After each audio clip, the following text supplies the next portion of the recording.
Hello there guys, Febby here. We're just going to have a quick look at the tanking rotation and the kind of priorities for 6.0.2 on the PTR, and I just want to go over kind of like what you want to be doing with your shield barrier and your shield block. If you've ever played a tank before, you will know that Devastate, Revenge and Shield Slam are your main abilities. They still are. That has not changed. Heroic Strike is still in for Prot Warriors, and so is Mocking Banner, which is the only Prot spec, the only warrior spec with a banner anymore. Thunderclap is going to be your main AoE. It applies bleed to everyone, and I took Shockwave, but you do have a really good talent system here which you can move around. I took Unyielding Strike, so my Heroic Strike sometimes is going to be off cooldown, and I'm going to do another video after this. The link will be in the video up at the top, and it's going to be the lazy Prot Warrior, because I am a lazy person in myself and I like to find ways to do things easier. So I made a few adjustments to make Prot Warrior really easy. It's not as good obviously as someone that would play it properly, but it's good enough for just going in and, you know, tanking a dungeon with your friends and not really taking anything seriously. So with that out of the way, I want to go over the main rotation for the Prot Warrior. We're going to be using Revenge and Shield Slam on cooldown. Revenge procs when you dodge and parry.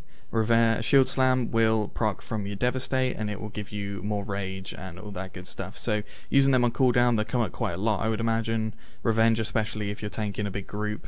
And in between doing that, we're just going to be spamming Devastate. It keeps the bleed up and it has a chance of proccing your Shield Slam. So spam them. Now what do we do with our rage? We don't just dump it on Heroic Strike because that's silly. We want to use it for our active mitigation. So if you're taking a lot of damage, you want to be using Shield Barrier and Shield Block. Now Shield Block will block everything that is a melee attack for 6 seconds, and they can critical block, so they're really good. It's really good, but it costs 60 rage, which is quite a lot. And Shield Barrier is just going to absorb everything, any kind of damage from anywhere, for 6 seconds, and that can consume between 20 rage and 60 rage depending on how much you decide to spend on it, how much you have at the time. So what I tend to do is, for trash and things, I tend to want to use Shield Block because usually they'll be meleeing me, unless of course there's a big pack of range casters, in which case I would use Shield Barrier. But it's a difficult one because it's really hard to tell what kind of damage is being done. Even some bosses can be melee hitting you, but it will do magic damage or something. You got to really look at the fight, and you got to decide which one am I going to prioritize depending on who I'm fighting. So some bosses is going to be Shield Block. That's going to be obvious because they're always going to be melee hitting you, and some bosses are going to be Shield Barrier because they're always going to be using some sort of magic damage. So depending on that, you're going to change priorities, and that's kind of the fun of it really. It's deciding, right, which one is going to make me the better tank, what's going to help me mitigate better.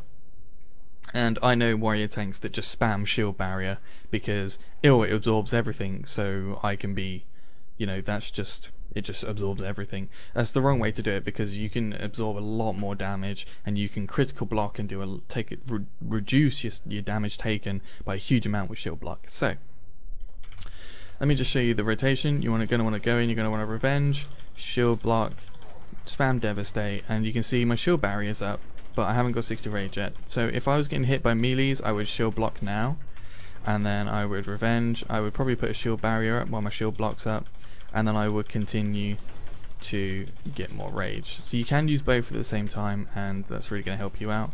I can use my thing there. And that's not something to worry about either. I think you should probably always try to have some sort of mitigation up, unless you know something big is coming, and in which case it's probably a good idea to save your rage and then use something on Shield Block or use a larger Shield Barrier.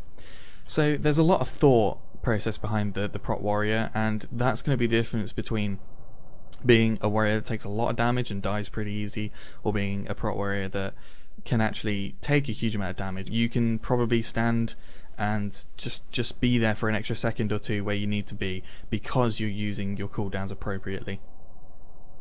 So that's it, guys. The last thing I want to say is you've got your larger cooldowns. Demoralizing Shout is on a 1 minute cooldown.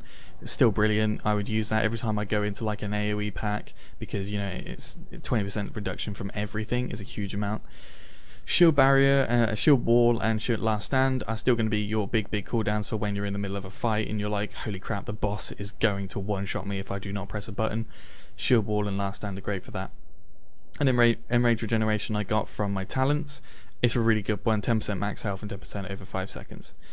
So yeah, there's kind of like the main warrior priorities. It really is just making the choice between Shield Block and Shield Barrier.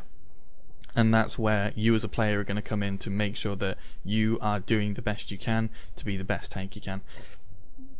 So there we are, guys. I hope you enjoyed that. I hope that helped you in some way, and I will see you next time. Don't forget to check out my video on the lazy warrior if you're like me and you just want it easy and you don't tank, especially anything. You just do heroics every now and again with friends or something.